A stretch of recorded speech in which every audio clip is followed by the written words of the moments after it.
দর্শক, আমি এখন যে জায়গাটিতে আছি এটি হচ্ছে ফেনী জেলার ফুলগাজী উপজেলার ফুলগাজী সদর ইউনিয়নের উত্তর বড়িয়া গ্রামে। আমি আমার পিছনে আপনারা এখন যে জায়গাটি দেখতে পাচ্ছেন, এটি কিন্তু পানির নিচে তলিয়ে গিয়েছে। আপনারা জানেন গতকাল রাত 10টার সময় যে ফুলগাজী উপজেলার যে মুহুরী নদী রয়েছে, সেই মুহুরী নদীর বেড়িবাঁধের যে বড়িয়া বণিকপাড়া এলাকায় যে সড়ক রয়েছে, সেই সড়কের নিচে দিয়ে কিন্তু যে ছিদ্র হয়ে যে বেড়িবাঁধটি ভাঙনের সৃষ্টি হয়েছে, সে ভাঙনের ফলে কিন্তু 4টি গ্রাম কিন্তু প্লাবিত হয়েছে। 4টি গ্রাম নিচে যে 4টি গ্রামের কিন্তু মাছের খের, শিক্ষা প্রতিষ্ঠান, মসজিদ, মাদ্রাসা, যে গির্জা সহ বেশ কিছু জায়গা পানির নিচে তলিয়ে গিয়েছে। আপনারা দেখতে পাচ্ছেন এখন যে জায়গাটিতে আছি এটি হচ্ছে উত্তর বড়িয়া সরকারি প্রাথমিক বিদ্যালয়ের যাওয়ার যে সড়ক, সেই সড়কে যে এখানে উৎসব জনতা কিন্তু মাছ শিকার করছেন। এখানকার স্থানীয়দের সাথে আমরা কথা বলেছিলাম, তারা আমাদেরকে জানিয়েছেন যে তাদের যে বারবার যে বেড়িবাঁধটি ভাঙনের সৃষ্টি হচ্ছে, সে বেড়িবাঁধটি না মেরামতের নামে যে টাকা আত্মসাৎ করা হচ্ছে, সে টাকা যেন আত্মসাৎ না করে তারা যেন সে বেড়িবাঁধটিকে স্থায়ীভাবে নির্মাণ করা হয়। আমরা এখন কথা বলবো এখানে যে স্থানীয় বাসিন্দারা রয়েছেন তাদের কাছ থেকে জানার চেষ্টা করব যে এখানে তারা কি চান আসলে। সংস্কার শুধু নদী ভাঙন সংস্কার করে, তাহলে এটার বারবার ভাঙতে চেষ্টা করবে।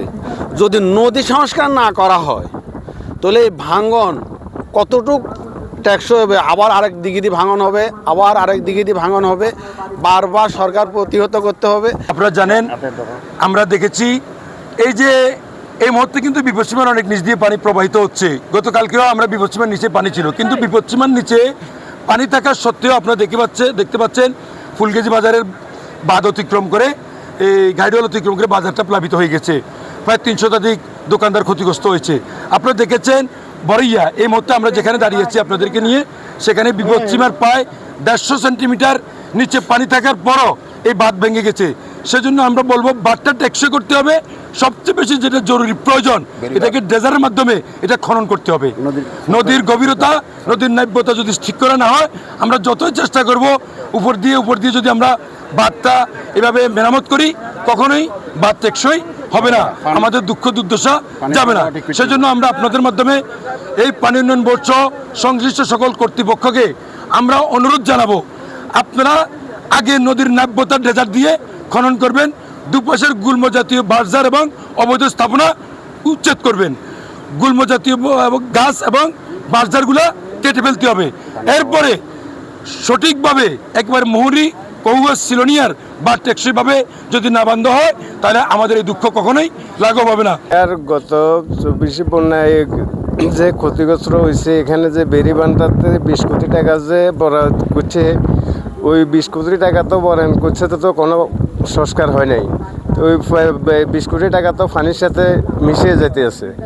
এখন যে এখানকার স্থানীয়দের কাছ থেকে যে তারা কিন্তু এখানে যারা স্থানীয় রয়েছেন তারা কিন্তু জানিয়েছেন যে মুহুরী নদীর যে বেড়িবাঁধ রয়েছে, সেই বেড়িবাঁধটি বারবার ভাঙনের সৃষ্টি হচ্ছে। 24-এর ভয়াবহ বন্যায় ব্যাপক ক্ষয়ক্ষতি হয়েছে, এখনও সেই ক্ষয়ক্ষতি কিন্তু কাটে উঠতে পারেননি এখানকার মানুষগুলো। তারা কোনো ত্রাণ চায় না, তারা স্থায়ীভাবে এই বেড়িবাঁধ নির্মাণ চায়। এই ছিল আমার কাছে সর্বশেষ ফেনীর ফুলগাজী উপজেলার যে বণিকপুর রয়েছেন, সে বণিকপুরের বেড়িবাঁধ ভাঙনের পরে পানির সর্বশেষ খবর। কাউসার আহমেদ শিকদার, পিনু, চ্যানেল এস, ফেনী।